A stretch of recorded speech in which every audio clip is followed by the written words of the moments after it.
nuestro lema, en realidad nuestro lema comenzó en el Congreso pasado y comenzamos a hablar de Cristo, por lo tanto tuvimos el Congreso Cristo el Todo Uno.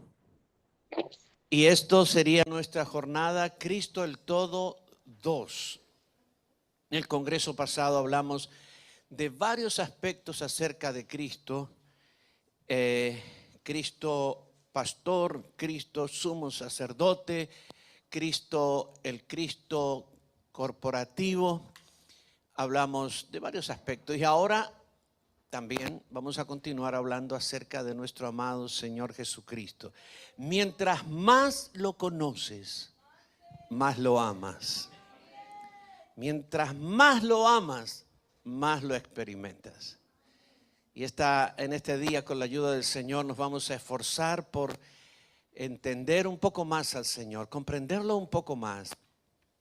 Tú sabes que el conocimiento del Señor es eterno, nunca acabará. Aún en la eternidad conoceremos y conoceremos y conoceremos al Señor.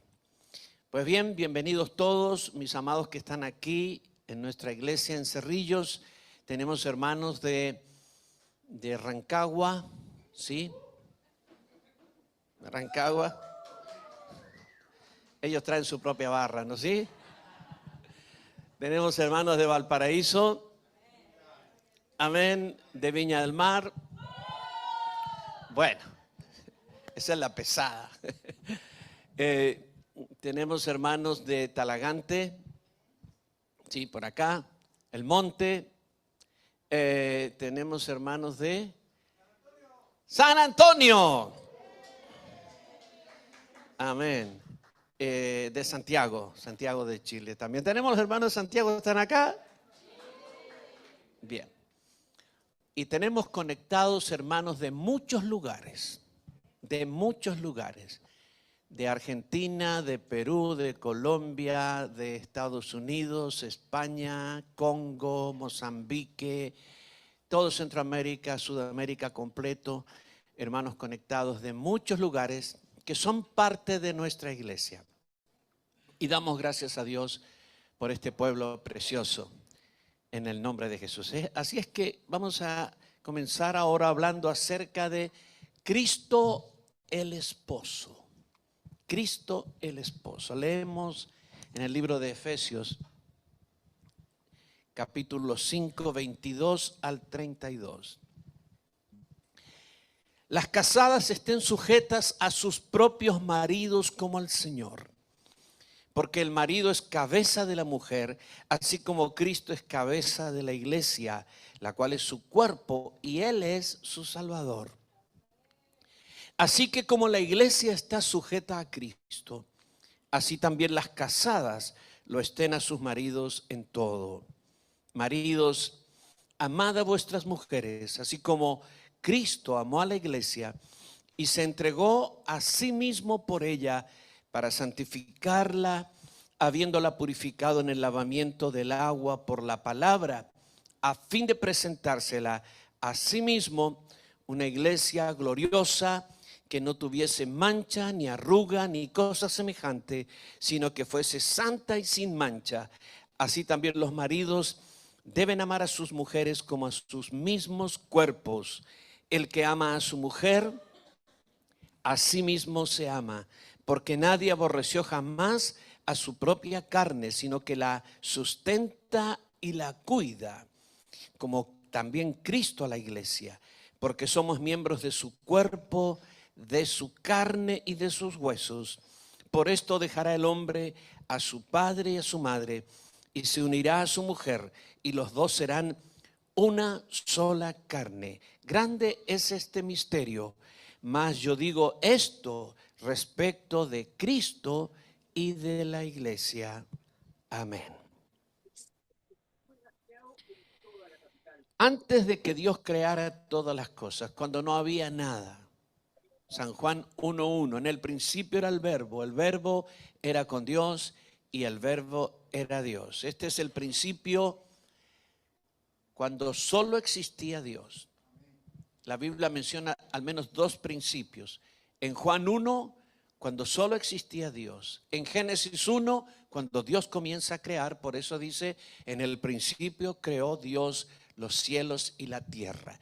La distancia temporal, la distancia de tiempo entre entre Juan 1:1 y Génesis 1:1, no la sabemos, ¿sí? Inimaginable, es eterno, porque Dios es eterno. Pero hubo un momento en que las cosas comenzaron a ser creadas. Pero antes de ser creado, todo lo que ha sido creado fue diseñado por el Señor. La creación no es producto de la evolución, eso es mentira. La creación no es producto de casualidad. La creación es producto del diseño divino. Dios lo diseñó todo y luego lo creó todo para su gloria excelente. Y dentro de las cosas que el Señor diseñó y dentro de las cosas que Dios determinó, porque Dios diseñó y luego determinó que sucederían determinadas cosas y luego decretó que esas cosas sucedieran. Dentro de los decretos divinos, Él determinó que levantaría una esposa para su hijo. Ahora tenemos que entender algo que es muy importante. Lo he mencionado y lo venimos mencionando hace unos años para poder entender a Dios. Dios existe más allá de su creación. Nunca podría Dios crear algo que fuera más grande que Él o que estuviera aparte de Él, porque Él lo incluye todo, absolutamente todo.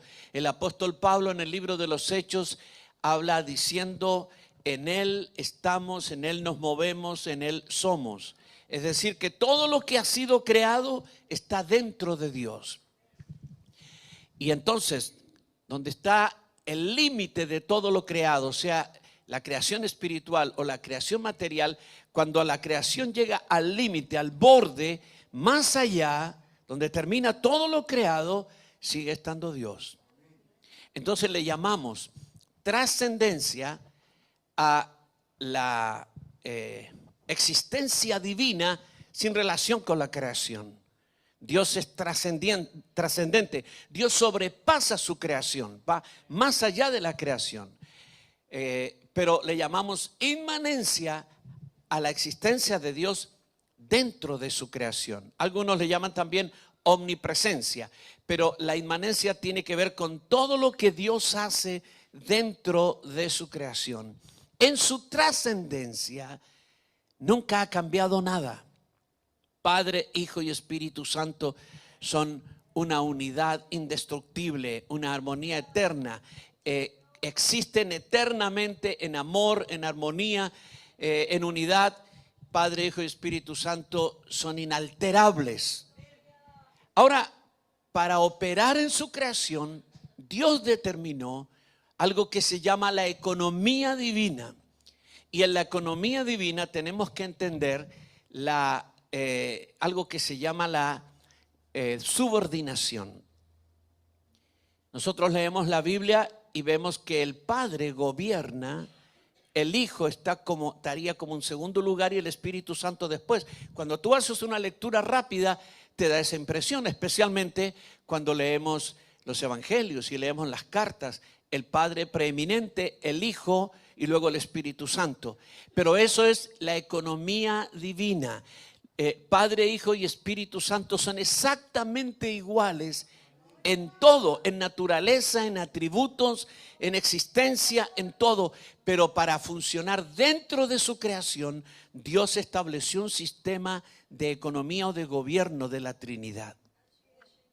Entonces, una de las tareas del Padre en relación a su Hijo es generarle una esposa a su Hijo, no en su trascendencia, sino aquí, en la inmanencia.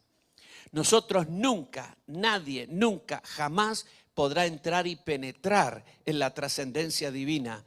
Aun cuando seamos glorificados, nunca llegaremos ahí, porque Dios habita en luz inaccesible.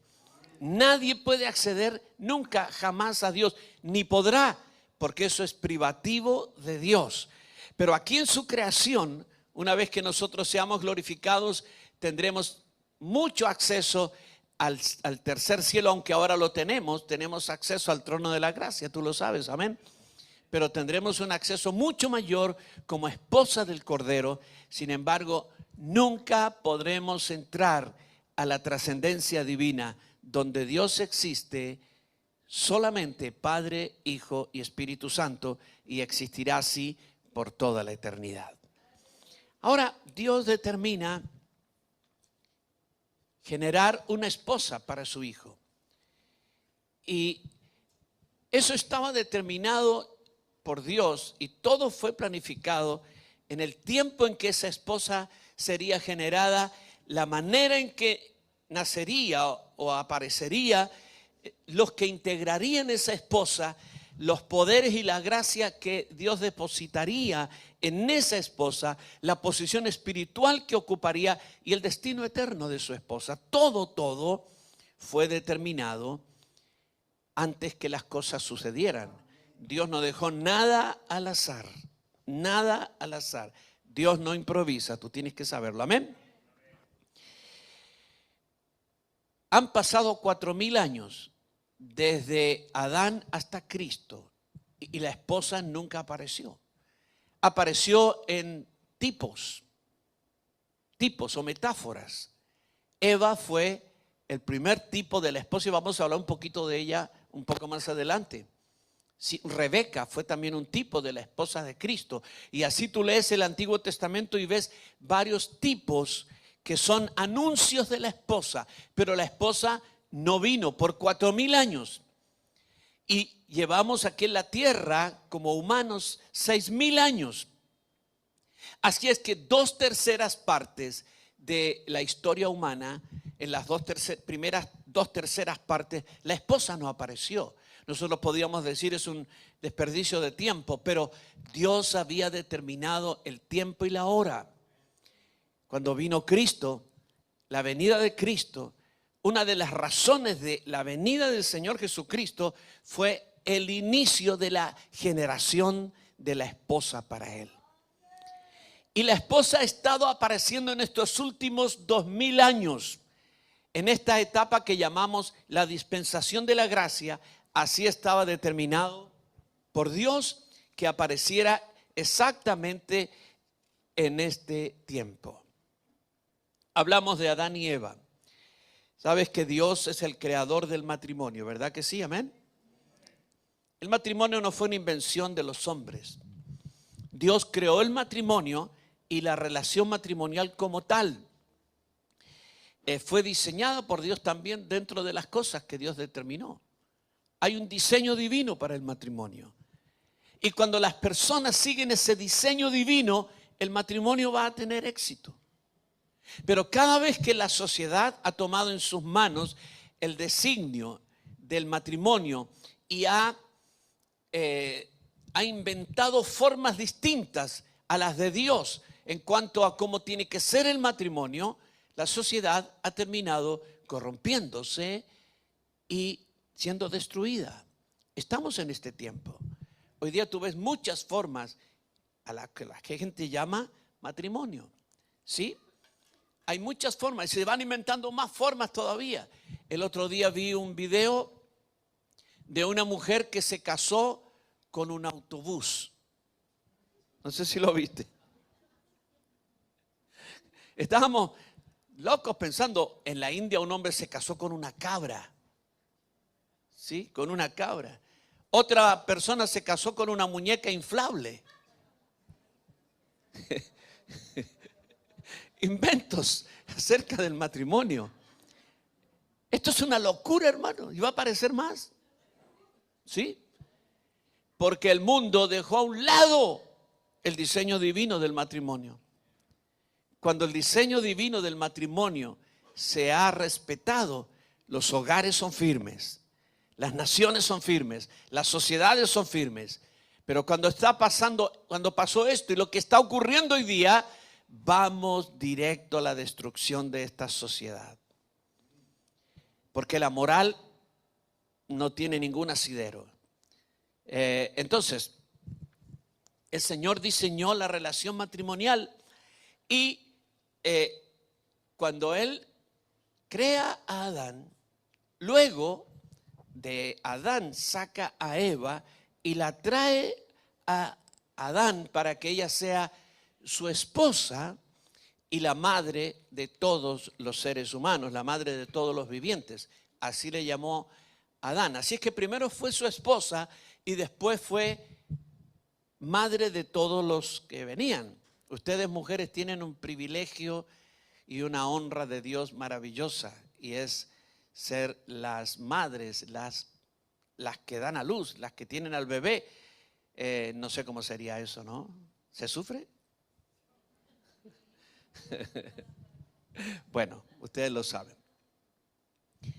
Adán y Eva formaron el primer matrimonio en la tierra. Y ese primer matrimonio era un tipo del matrimonio de Cristo y la iglesia. El pasaje que leímos termina diciendo, este misterio es grande. Está hablando del hombre, de la mujer, de cómo tiene que ser el hombre, cómo debe ser la mujer, pero termina diciendo, estoy hablando del matrimonio, pero estoy hablando de un misterio mayor que el matrimonio humano. Estoy hablando del matrimonio de Cristo y la iglesia. Nosotros somos la esposa del Cordero. Amén.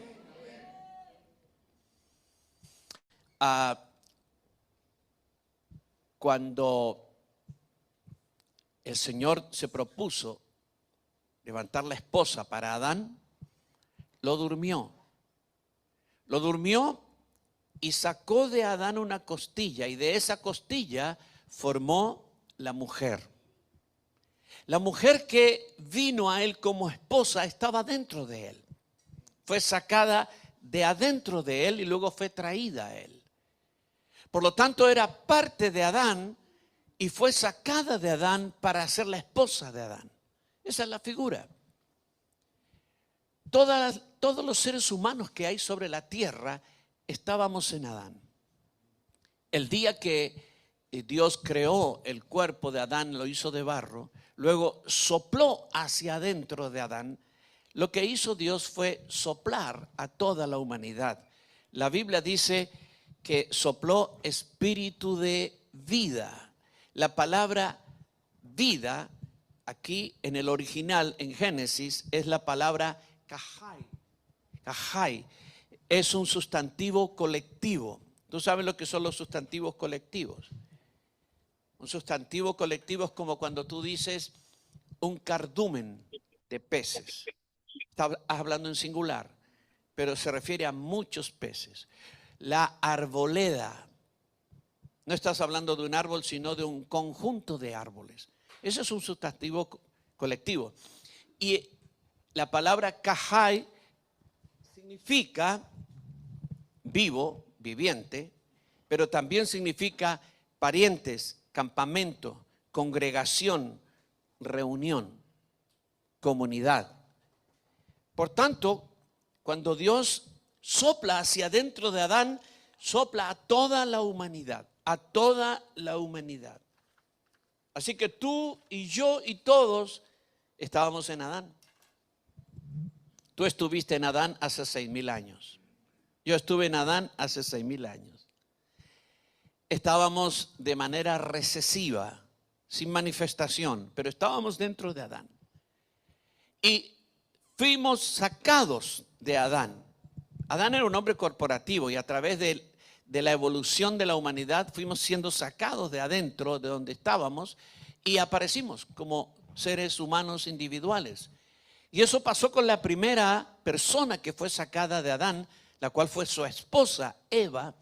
Ella fue sustraída de adentro de Adán y fue formada y luego traída a Adán para que fuera su esposa. La mujer que Dios trajo a Adán era parte de Adán. Por eso Adán dijo, ella es hueso de mis huesos, carne de mi carne, y será llamada varona porque del varón fue tomada. Estaba dentro del varón. Así también Cristo. Mira, Eva era de la misma naturaleza de Adán. Fue sacada de adentro y fue sacada con la misma naturaleza de Adán. Así que la esposa que Dios trajo a Adán era de su misma naturaleza. No era un bus, ni era una cabra, ni era ninguna de esas cosas que se inventan hoy día. Era un ser que tenía su misma naturaleza y tenía cualidades y características muy similares a él, pero eran uno en naturaleza y por lo tanto podían ser uno en comunión. Mira qué importante es la naturaleza. Déjame explicarlo. ¿Cuántos tienen un perrito o un gatito en casa? ¿Sí? ¿Amas a tu gato o a tu perro y tu perro te ama a ti? Eso es lo que tú crees.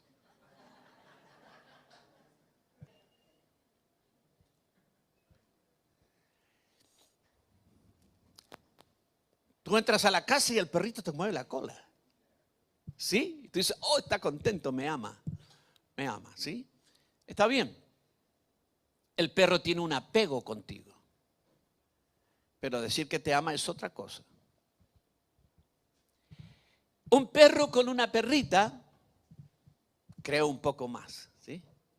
Un gatito con una gatita, ¿sabes por qué? Porque son de la misma naturaleza. Hay niveles de comunión. El primer nivel es el apego.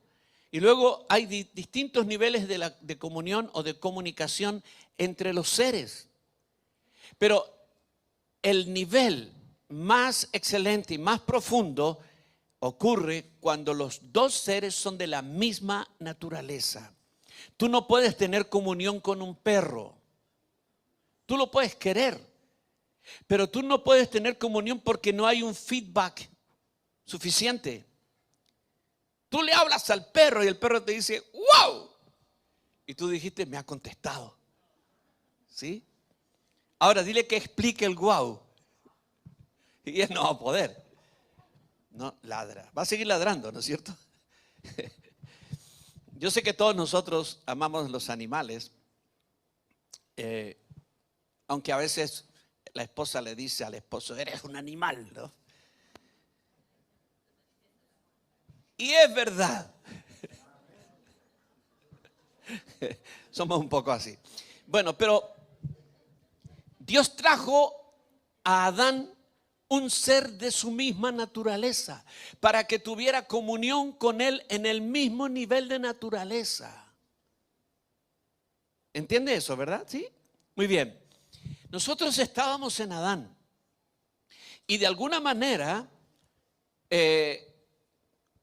estuvimos en todas las generaciones que han pasado hasta el día de hoy, hasta llegar a hoy. Pero en algún momento nosotros fuimos insertados en el Señor Jesucristo. Voy a hablar a la tarde un poco acerca de eso. Pero cuando el Señor decide, después de 4000 años, generar la esposa para su hijo, saca de adentro de su hijo a la esposa, lo duerme en la cruz. Una de las razones de la muerte de Jesús es dormirlo para extraer a la esposa del Cordero, a su esposa. Y la esposa que extrae Dios del Señor Jesucristo es de su misma naturaleza. Nosotros tenemos comunión, dice Juan, y nuestra comunión es verdaderamente con el Padre y con su Hijo Jesucristo. No puede haber comunión entre seres de distinta naturaleza, pero tú puedes tener comunión con Dios porque Él te ha dado su misma naturaleza. ¡Aleluya! Entonces, la primera Eva era de naturaleza humana como el primer Adán.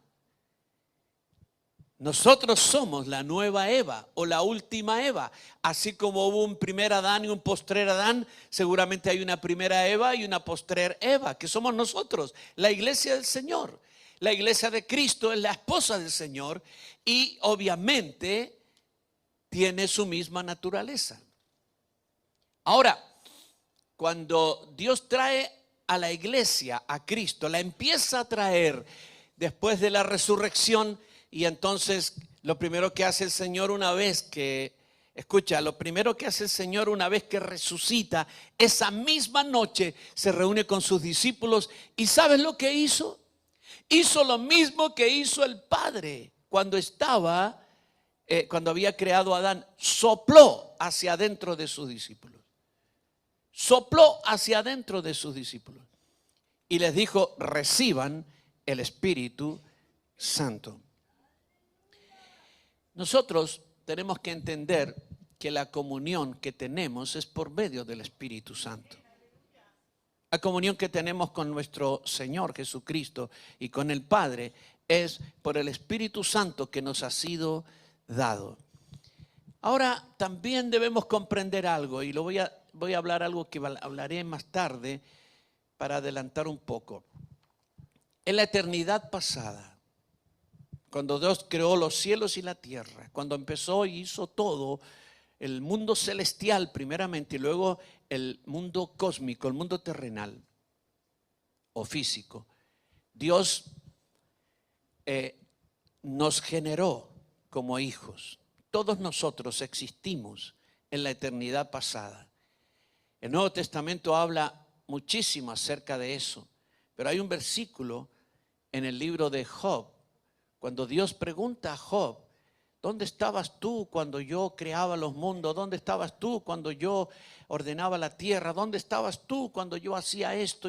Nosotros pensamos que Dios le va a decir: tú ni existías. Estabas en el pensamiento, pero ni existías. Pero Dios mismo responde a la pregunta que le hace a Job y le dice: tú sabes de lo que te estoy hablando, porque entonces cuando yo estaba haciendo todo esto, tú ya habías nacido. Antes que Dios hiciera este planeta, nosotros ya existíamos. Pero existíamos en Cristo. Cristo siempre ha sido el Cristo corporativo. Nosotros siempre hablamos del Cristo individual, el Señor que murió en la cruz por nosotros. Pero en la eternidad pasada, Cristo era corporativo y nosotros estábamos en Él. Éramos individuos, pero a la vez estábamos en Él como el gran hombre corporativo. Adán fue un hombre corporativo, nos incluyó a todos. Por eso todo lo que hizo Adán nos compete a nosotros, nos afecta. Cuando Adán pecó, nosotros pecamos en él. Y cuando Adán fue juzgado, nosotros fuimos juzgados. Y cuando Adán fue echado del huerto, nosotros fuimos echados y fuimos destituidos de la gloria de Dios. Por lo tanto, todo lo que pasó con Adán nos pasó a nosotros. Ahora, nosotros estábamos en él y fuimos sacados de adentro de él. Y por lo tanto, veníamos con su propia naturaleza. La iglesia tiene la naturaleza de Cristo y será su esposa por toda la eternidad. El matrimonio de Cristo y la iglesia es sin divorcio. Nunca terminará. Es indisoluble. Indisoluble. Cristo te llamó y te salvó para toda la eternidad. Y te hizo parte de Él para toda la eternidad. Y nos hizo corporativamente esposa de Él para toda la eternidad. Amén. Por lo tanto, nosotros podemos tener completa confianza y certeza en nuestra salvación, así como en nuestra resurrección eterna. Ahora, Cristo, vamos a ver algunos aspectos de Cristo como esposo. El primer aspecto que vamos a ver es Cristo como redentor de su esposa, el redentor.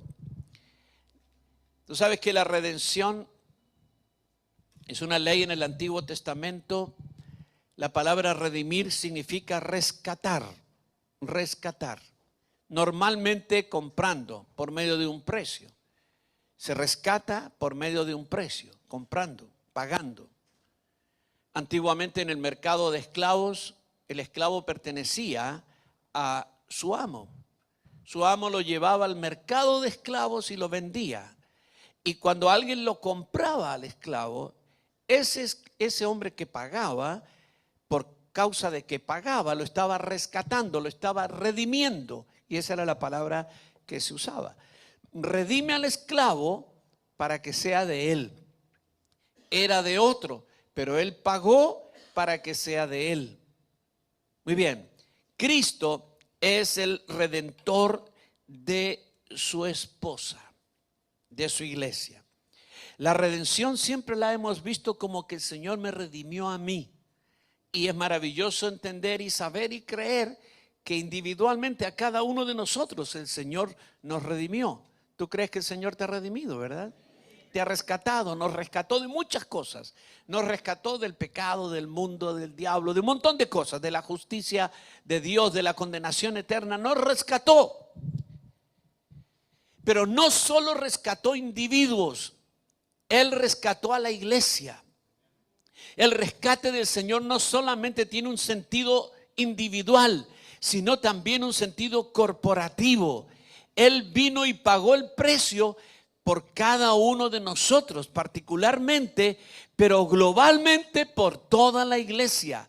Por lo tanto, nunca debemos olvidar el aspecto corporativo en todas las obras de Dios, porque a veces exaltamos tanto la parte individual, nuestra relación con el Señor y lo que el Señor hizo por nosotros para testimonio, y eso es maravilloso, lo amamos a Él, pero nosotros no solamente somos individuos aislados, salvados por el Señor, cada uno en su propia isla.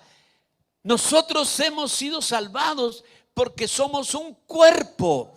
Somos una iglesia, somos un templo, somos un rebaño, somos un pueblo, y todo eso tiene que ver con el aspecto comunitario de la redención y la salvación. Nunca pierdas de vista esto, nunca. Cristo nos redimió de la maldición de la ley. Gálatas 3:13 dice: Cristo nos redimió de la maldición de la ley, hecho por nosotros maldición, porque escrito está: maldito el que es colgado en un madero. Gálatas 4 y 5. Cuando vino el cumplimiento del tiempo, Dios envió a su Hijo, nacido de mujer y nacido bajo la ley, para que redimiese a los que estaban bajo la ley, a fin de que recibiésemos la adopción de hijos. Mira, la ley vino para desnudar, manifestar el pecado. La verdad, todo el mundo trató de cumplir la ley, pero la ley es imposible cumplirla. Nadie la puede cumplir. Todos trataron. Algunos llegaron más lejos, alcanzaron más méritos, pero tú sabes que la salvación nunca fue por méritos. Por lo tanto, nadie puede ser salvo por cumplir la ley. Sin embargo, todos nos esforzamos por cumplir la ley, pero la ley viene para hacer público, para desnudar las situaciones de pecado. Entonces, cuando supongamos en cualquier esquina, allá en la esquina del puente hay un semáforo, ¿verdad? Antes no había semáforo y todos pasábamos, y ahí había perturbación del tránsito porque unos quieren pasar, otros no dejan pasar, etcétera. Pero ahora hay un semáforo, hay una ley. Y ahora el que pasa en rojo transgredió la ley. El que tiene verde puede pasar. Esa es la ley. Lo correcto y lo incorrecto, la ley existe para eso, exactamente. Y tenemos el sistema, en nuestro sistema jurídico, ¿no es cierto? Tenemos gente que se dedica a hacer leyes, que son los parlamentarios. Todo el tiempo están trabajando, regulando cosas de la vida de nuestra sociedad. Cosas que antes no tenían leyes.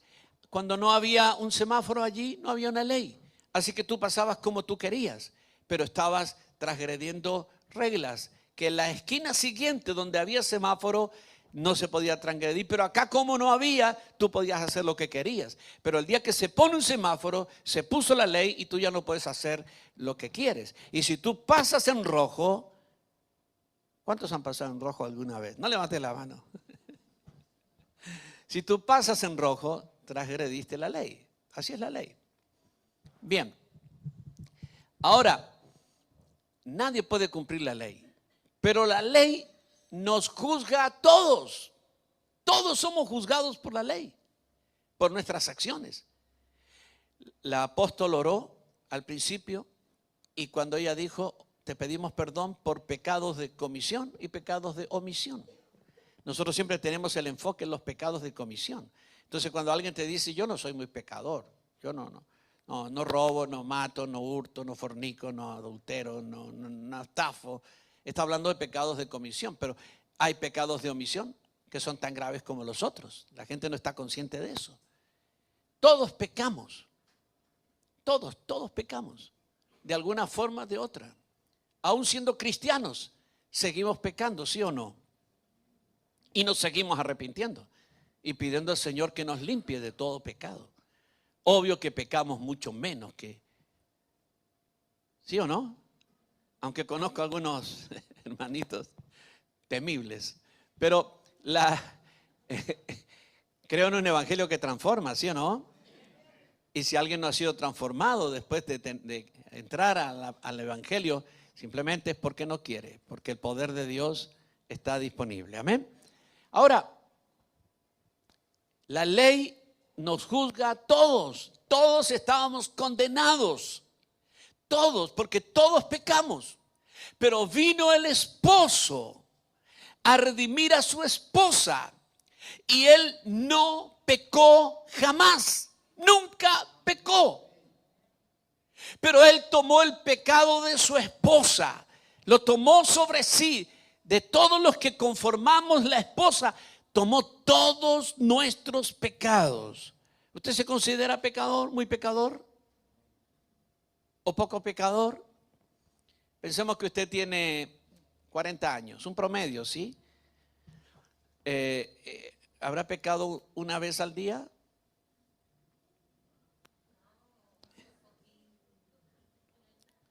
¿Una vez al día?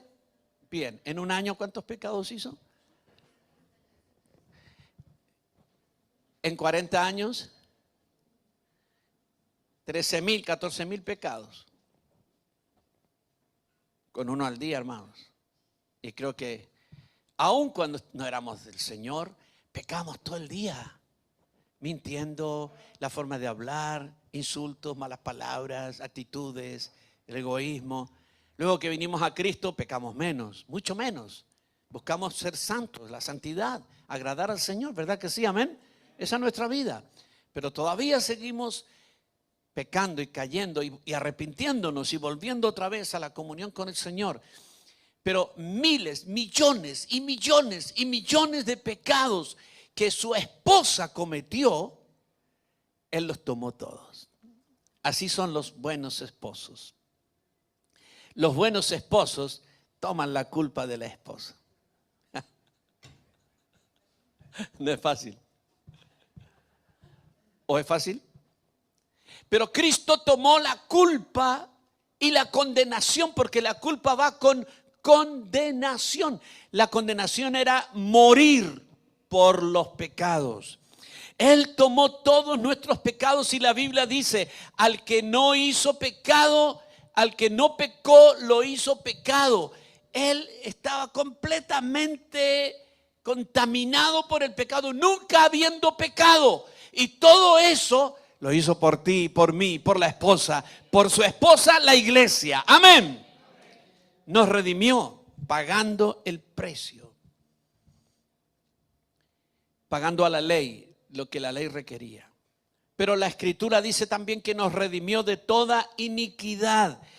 Tito 2:14, se dio a sí mismo por nosotros para redimirnos de toda iniquidad y purificar para sí un pueblo propio celoso de buenas obras.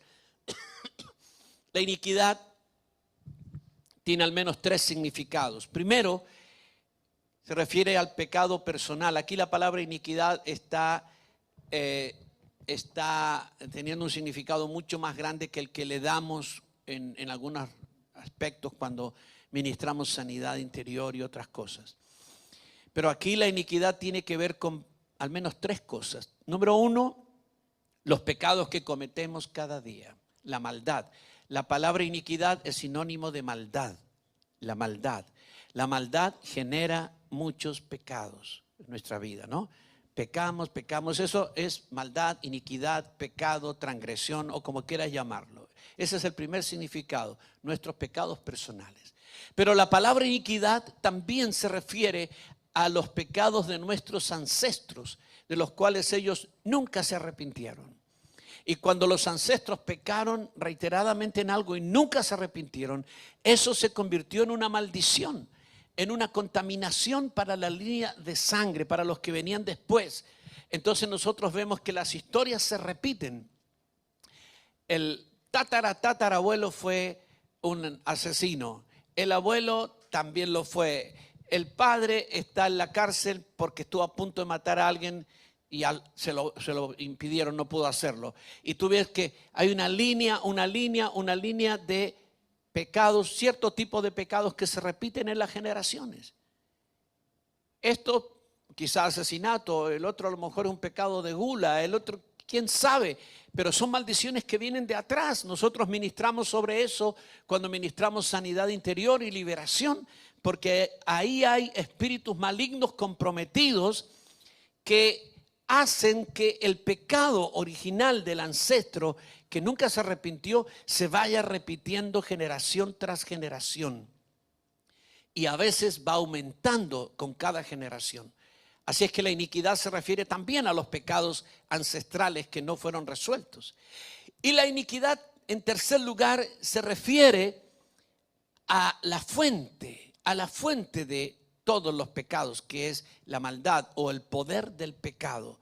Mira, si tú tienes en tu casa un manzano y no te gustan las manzanas, entonces ¿qué haces tú?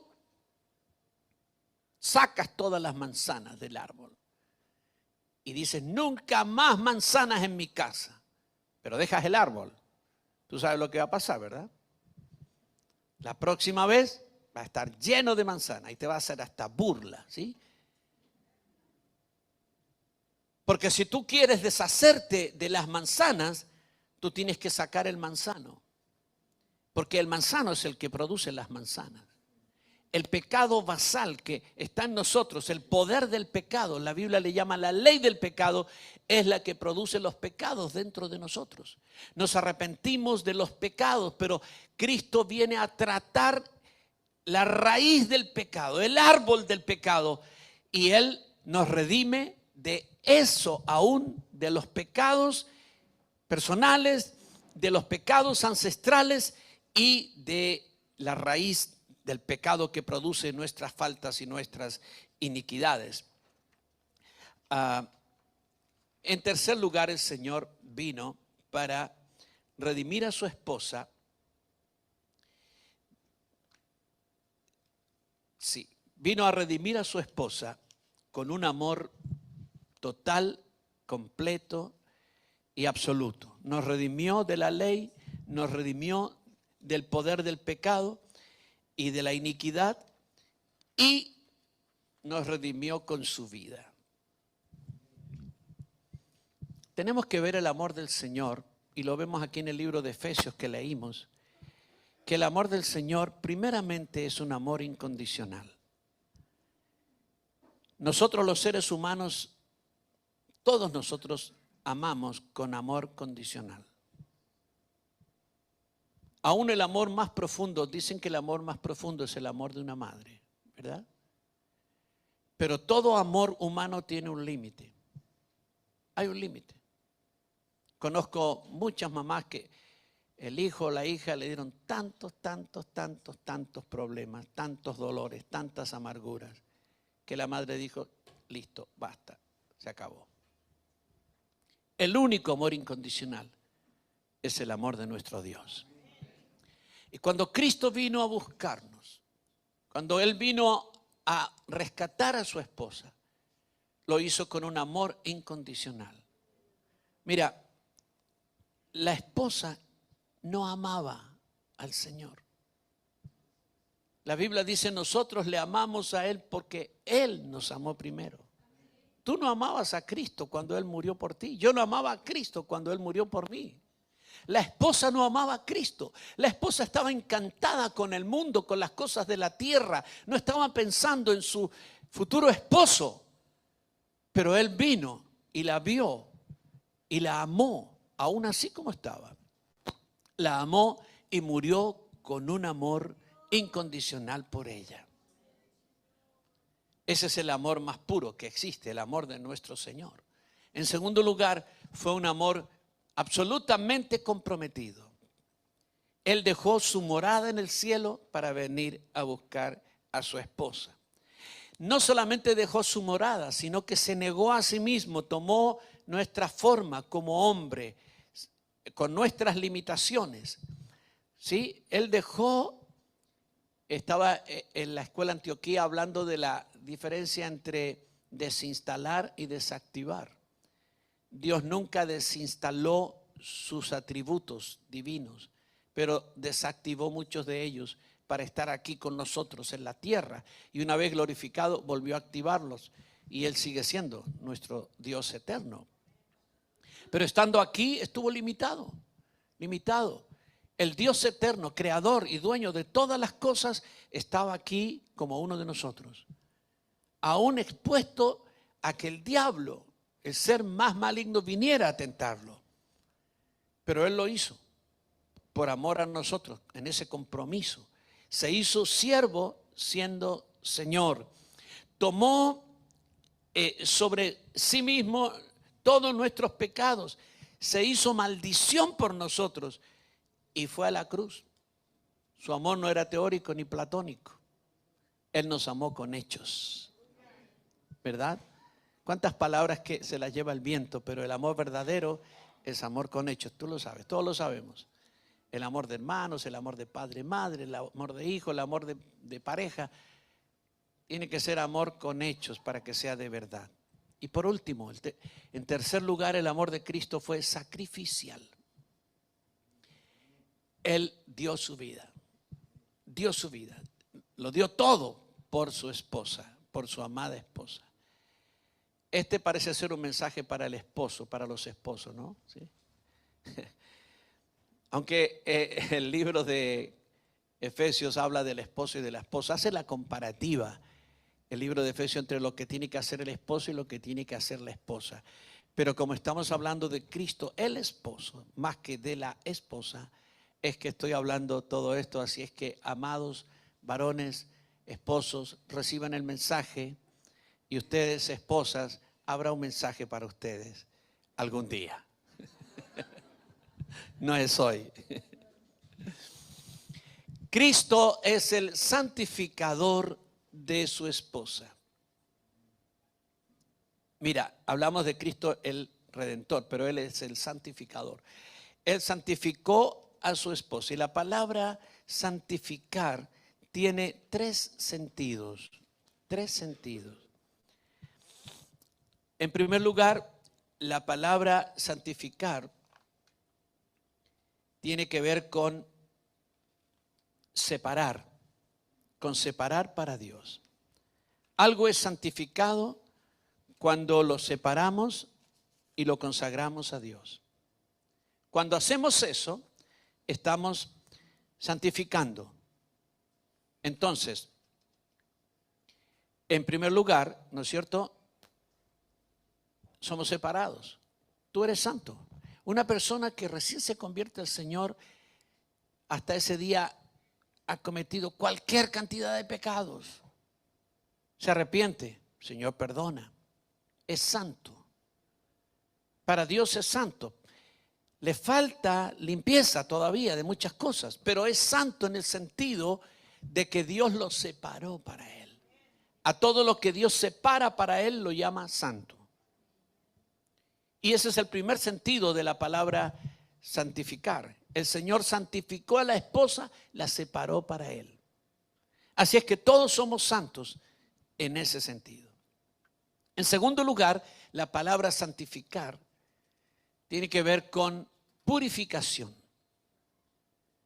Hay un proceso en la Escritura que todos nosotros estamos viviendo que se llama santificación. Es un proceso de limpieza continua.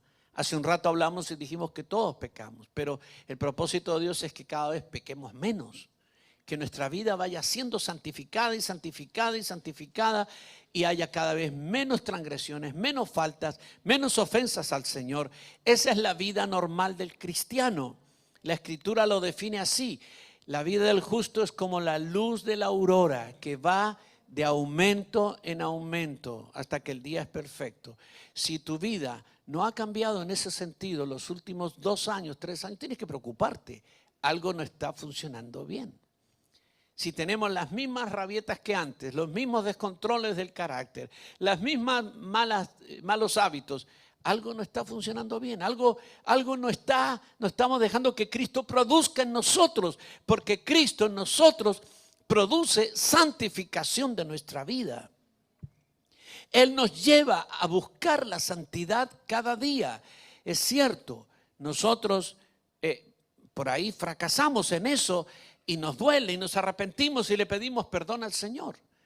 Pero muchas veces de tanto hacerlo, se nos puede cauterizar la conciencia y ya no nos duele el pecado. Quizás decimos, bueno, ya me voy a arrepentir algún día. Conocemos muchos cristianos que empezaron así y luego se volvieron tibios y finalmente fríos y ya el pecado da lo mismo. Son cristianos que viven exactamente igual que los inconversos. Y el pecado no les duele, más bien les gusta. Entonces, tenemos que tener sumo cuidado. El Señor está en un proceso con su esposa y individualmente contigo y conmigo, que somos su esposa. Amén. Él está buscando que nosotros santifiquemos nuestra vida, nos limpiemos día a día. Por eso tenemos un versículo aquí en el libro de Apocalipsis que dice, el que es injusto, sea injusto todavía. Apocalipsis 22:11.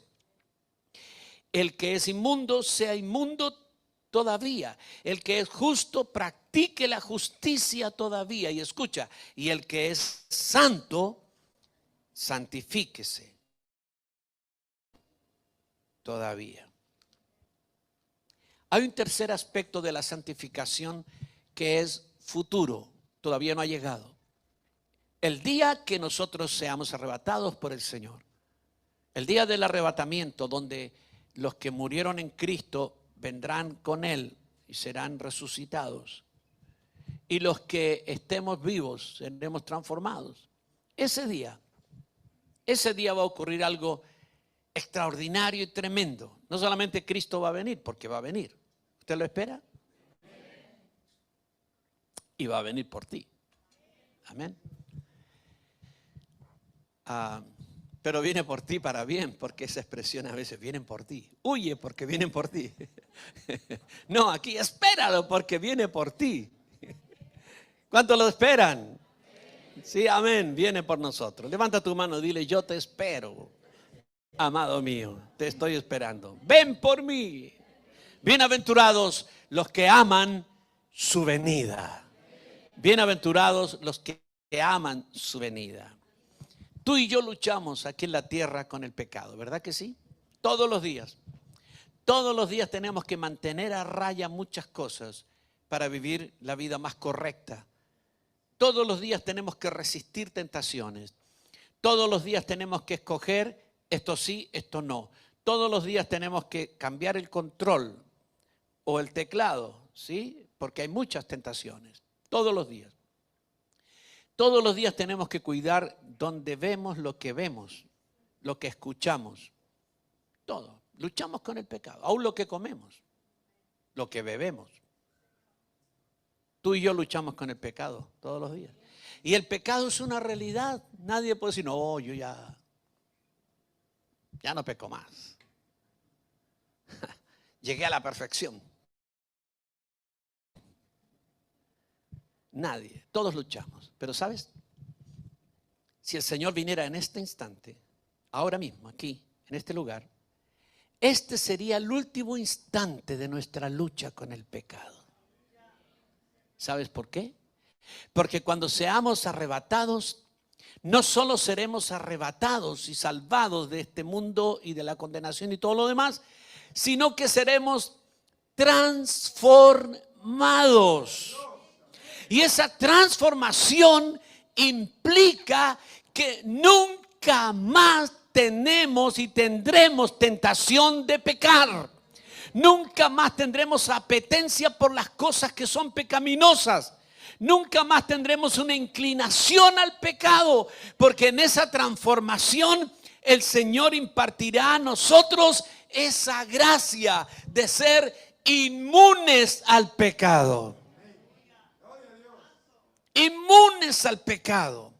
Después de la transformación, nadie más va a pecar. De los que se han transformado, nadie va a pecar. Nadie va a pecar. El diablo no tendrá ninguna opción con los resucitados y transformados. Ninguna.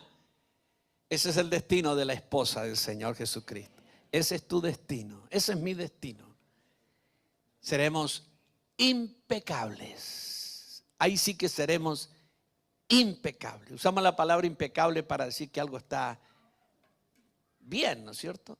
Pero la palabra impecable tiene que ver con el pecado.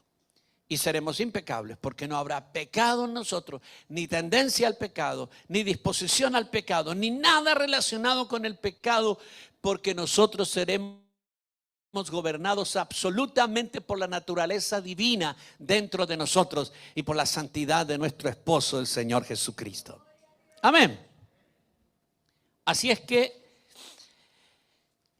tenemos que entender, ¿verdad?, que el esposo como esposo es redentor, protector, santificador. Y veamos ahora el aspecto de Cristo como el protector. La iglesia tiene dos clases de enemigos aquí en la tierra: enemigos externos y enemigos internos.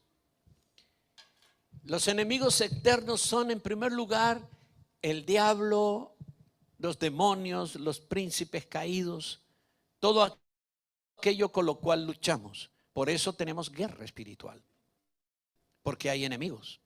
Hay una corriente dentro de la iglesia hoy día muy peligrosa. Escucha bien. Nosotros los pastores no podemos controlar lo que tú ves, ni deseamos controlar en realidad, pero sí deseamos orientar. Porque hoy día, buscando información cristiana en sitios cristianos, en TikTok o en YouTube o lo que sea, hoy día hay enseñanzas bien extrañas acerca de la guerra espiritual. Algunos están diciendo que ya no hay más guerra espiritual, ya no tienes que luchar con nada, ya está todo conseguido, por lo tanto sigue tu tendencia. Hace unos años atrás murió un hombre que decía que él era Cristo encarnado, y él dijo que el pecado, el diablo ya no existía más, fue destruido, aniquilado, no existe más. Sin embargo, sigue moviéndose en este planeta, ¿verdad? Lo vemos. Entonces, la lucha espiritual que tú y yo tenemos durará hasta el día del arrebatamiento. La esposa luchará hasta el día del arrebatamiento. Y ese día para nosotros terminará nuestra lucha aquí en la tierra. No tendremos que luchar más aquí en la tierra, en este cuerpo mortal que tenemos, luchando con todas las cosas que luchamos. Así que el primer enemigo de la iglesia como tal es el diablo, que odia intensamente, con todas las fibras de su ser, odia a la iglesia, porque la iglesia es la esposa del Cordero. También hay ministros de Satanás, que son brujos, hechiceros, ocultistas, gente que trabaja en el reino de las tinieblas, son humanos, inspirados por el diablo evidentemente, y ellos hacen lucha contra la iglesia. Muchas veces la iglesia está luchando con cosas y no sabe qué pasa, por qué están ocurriendo determinadas cosas, y a veces son estos ministros del diablo que están operando contra la iglesia con sus poderes. En tercer lugar, tenemos gente que también tiene resentimientos y odios con la iglesia y son humanos normales, pero trabajan contra la iglesia. Mira, a veces, y seamos honestos en esto, a veces la iglesia no ha sido lo suficientemente amorosa, compasiva con determinada gente. Y a veces hemos sido tan legalistas que hay gente que se fue de las filas de la iglesia heridos, resentidos, y esa gente después se vuelve para hacer daño a la iglesia. Algunos de ellos son hoy día quizás hijos de cristianos, ex miembros de iglesias que están creando leyes en contra de la iglesia. Muchos ateos, Muchos ateos hoy día y agnósticos eran parte de la iglesia, pero fueron defraudados en la iglesia y hoy día son contrarios a la iglesia. Ojo, que nosotros tenemos que manifestar el carácter de nuestro esposo con nuestros hermanos. Hay instrucciones claras en la Escritura, pero esas personas también son enemigos de la iglesia. Enemigo de la iglesia es la corriente del mundo, tremenda, poderosa, subyugante, atrapante, que lleva millones y millones y millones y millones de personas y en todas las naciones está operando. Es un flujo que la Biblia llama la corriente del mundo, que tiene todo lo que la gente quiere, desea, necesita, pero fuera de Dios, sin Dios, sin Dios. Esa es la corriente del mundo. Haz lo que quieras. My way, a mi manera. Como dijo, ¿quién dijo? Ah, usted lee la Biblia.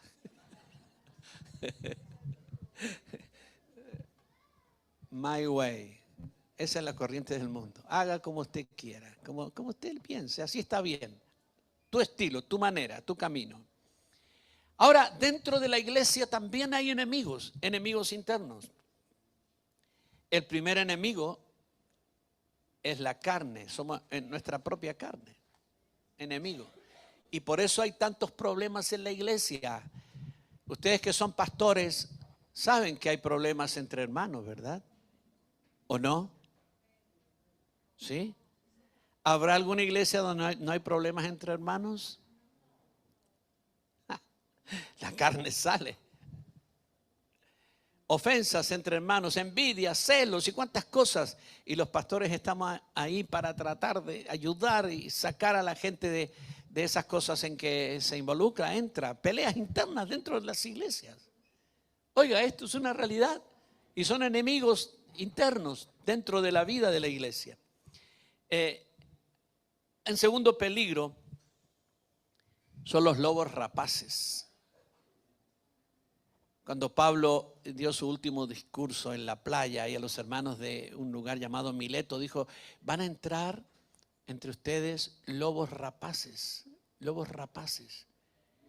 que vendrán solo a destruir, sin ninguna piedad, no perdonarán al rebaño, harán el mayor desastre posible. Son enviados de Satanás. Oiga, hay enviados de Satanás a las iglesias y entran en las iglesias y se hacen parte de las iglesias. Nosotros pastoreamos una iglesia con mi esposa, donde en un lapso de 3 años, 4 años, se hicieron parte, en distintos momentos, se hicieron parte de nuestra iglesia 2 brujos. Y no nos habíamos dado cuenta. Pero cuando nos dimos cuenta, tuvimos que hacer lo que había que hacer. ¿Sí? 2 brujos, emisarios del diablo. El día que llamé a la primera, no, al primero de esas personas, lo llamé para tener una conversación y decirle, tú eres un brujo. Y bueno, todo lo que sigue. Y lo llamé y me dijo, sí, pastor, sé de qué me va a hablar. Pero no se haga problema, me voy tranquilo. Cuando llamé a la mujer años después, que también era bruja, me dijo lo mismo. Sí, pastor, no se haga problema, me voy. Y ni siquiera le había dicho que se tenía que ir. Emisarios, lobos rapaces, ten cuidado, tenemos que orar más y pedir revelación del Señor. Porque esos seres enferman las iglesias. Después de la presencia de esas personas tuvimos meses tratando y orando para que el Señor sanara y quitara toda la contaminación que había quedado en nuestra iglesia. Emisarios del enemigo, cuidado, son peligros que la iglesia tiene. Además, están la gente que crean herejías y doctrinas erróneas y desbancan, confunden, distorsionan, sacan al rebaño de la doctrina correcta que el Señor nos enseñó. Estaba hablando con un apóstol en Arica y hablando de la importancia de la doctrina, porque la doctrina es lo que creemos, las creencias que tenemos. Y lo que creemos es aquello que se produce en nuestra vida finalmente. Y la Biblia dice, en los postreros días habrá gente que creará doctrinas de demonios. Los demonios hacen eso. Oiga, hay demonios especialistas en todo. Hay demonios especialistas en deprimir a la gente. Hay demonios especialistas en enardecer a la gente para que tengan ira unos con otros. Hay demonios especialistas en crear doctrinas que son en gran parte bíblicas y en algunas partes no bíblicas, porque la mentira nunca aparece como mentira, sino una pequeña mentira en medio de otras de grandes verdades. Entonces, eso también son peligros que la iglesia tiene. Y los divisivos, ¿hay divisivos en la iglesia? El apóstol Pablo dice a su discípulo, al hombre que cause divisiones, después de una y otra amonestación, deséchalo, se ha corrompido. Hay divisivos. Y los divisivos, cuando lo hicieron una vez y lo hicieron por segunda vez, ya no hay más vuelta. Tienes que desecharlo, porque ya el poder divisor del diablo tomó poder de esa persona. Yo he tenido experiencias muy dolorosas por no atender esto y seguir haciendo misericordia con gente que no tenía que hacerse misericordia. Escuche, esa gente me ha hecho divisiones gigantescas en la obra. Por el corazón de abuelita que tenemos, ¿verdad? Son peligros.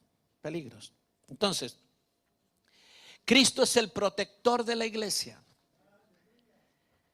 Y la protege de varias formas.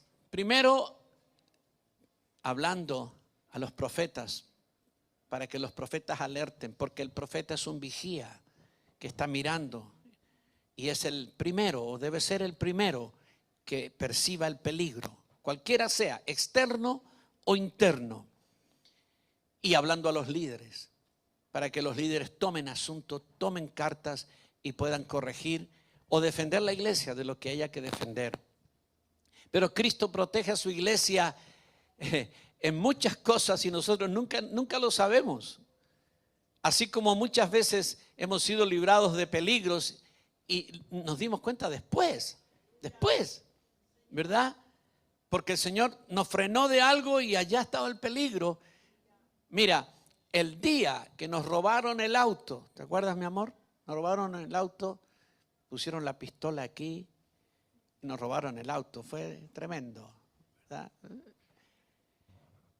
Pero después hablamos con mi esposa, los dos. Teníamos que hacer un viaje para Argentina. Y ni ella ni yo nos estábamos diciendo lo que dijimos ahí, porque estábamos tan motivados con hacer el viaje, y ella por su lado y yo por mi lado estábamos recibiendo algo del Señor. ¿Y qué era? Que había un gran peligro al otro lado, en la cordillera, para nosotros. Y como nosotros no nos comunicamos en eso, no dijimos y no paramos ese viaje, ¿qué tuvo que hacer el Señor? Mandar una pistola y detuvo el viaje. O sea, el Señor interviene protegiendo a su esposa. Amén. ¿Cuánto dan gracias a Dios por la protección de nuestro amado esposo?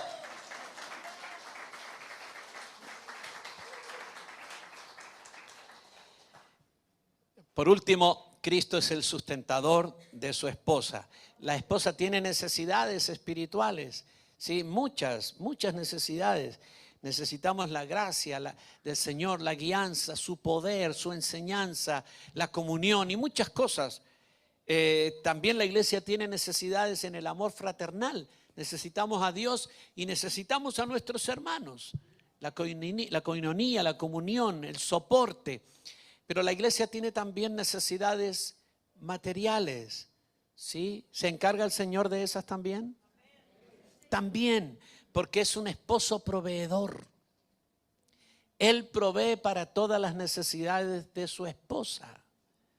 Así que, ¿a quién tienes que pedirle primero tú? ¿Sí? ¿A quién tienes que pedirle primero? A tu esposo. A tu esposo. Bueno, por eso yo voy al Juan y le pido.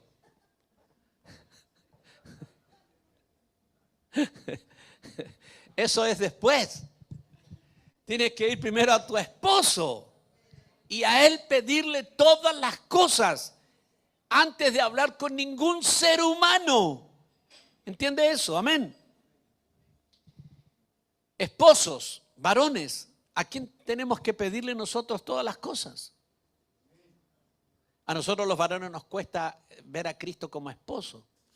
A la mujer no le cuesta tanto porque es normal, ¿verdad? Pero a uno como varón le cuesta ver a Cristo como esposo. Pero, pastores, Cristo es tu esposo. ¿Sí? ¿Cuántos varones están contentos porque Cristo es tu esposo? Es tu esposo. Quizás nos cuesta menos que decir que es mi Señor, que es mi Salvador, que es mi amigo, que es mi Rey. Pero decir que es mi esposo. Pero tú y yo, hombres y mujeres, somos la esposa del Señor. Por lo tanto, Él es nuestro esposo. Al primero que hay que pedirle todas las cosas naturales y espirituales es a nuestro esposo celestial, a nuestro amado Señor Jesucristo. Y cuando le pides a Él, Él te va a proveer a través de todos los medios que tenga que proveerte. Si le pides por tu vida espiritual, Él te va a proveer. Él te va a dar revelación, Él te va a dar ciencia, conocimiento, sabiduría, guianza. Él va a poner líderes que te ayuden en tu crecimiento espiritual. Si tú necesitas ayuda en lo judicial, tú vas al trono y le pides y Él te va a dar soluciones. Si tú necesitas lo material, Él te va a dar lo que tú necesitas, pero anda a Él. Estamos siguiendo el camino equivocado. Vamos a todos los de la tierra y cuando nadie puede, recién vamos a Él. Ese es el camino erróneo. El camino correcto es que tú eres la esposa, yo soy la esposa. Necesito algo material, voy a mi esposo. Necesito algo espiritual, voy a mi esposo. Él es mi proveedor, Él es mi sustentador. Por eso la Biblia dice en el pasaje que leímos que Él cuida y sustenta a su esposa. La sustenta. Di conmigo, mi esposo celestial es mi sustentador. Él me sustenta espiritualmente, económicamente, emocionalmente, en todas las áreas. Él me sustenta. Él me sustenta. Dilo conmigo, Él me sustenta. Usará elementos humanos, usará hombres, mujeres, usará tu jefe, usará el vecino, usará tu esposo, tu esposa, pero todo lo hace Él. Él traerá a ti todo lo que tú necesitas usando los medios que sean necesarios. Por eso dice Filipenses 4:19, mi Dios pues suplirá todo lo que os falta. ¿Te falta algo? Él te sustentará. Él te suplirá conforme a sus riquezas en gloria en Cristo Jesús. Ponte de pie, por favor. Él es nuestro sustentador.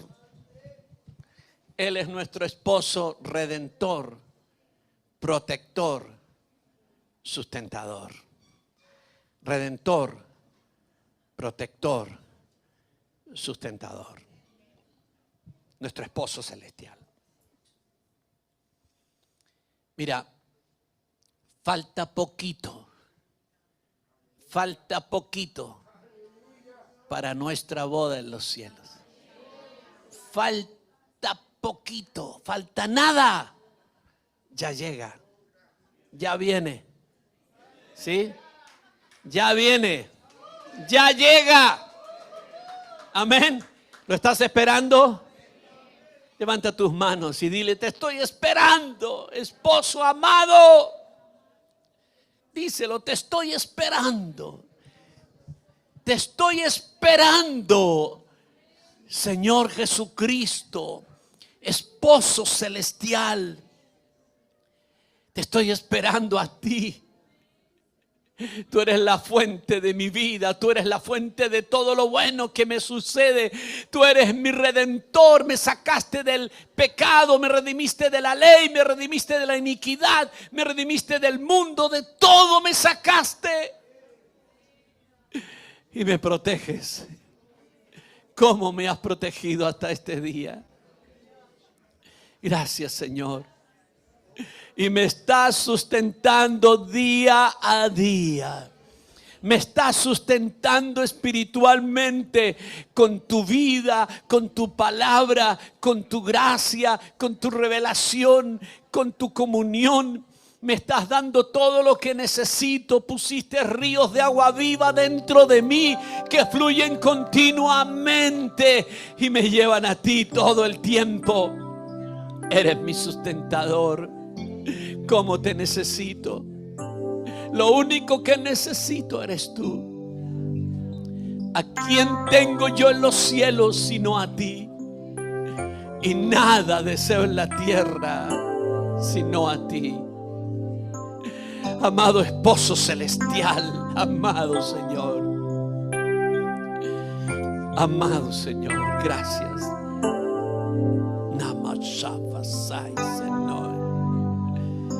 Somos tu esposa. Di conmigo, somos tu esposa. Y tú eres nuestro esposo eterno, celestial. Nos sacaste de adentro tuyo.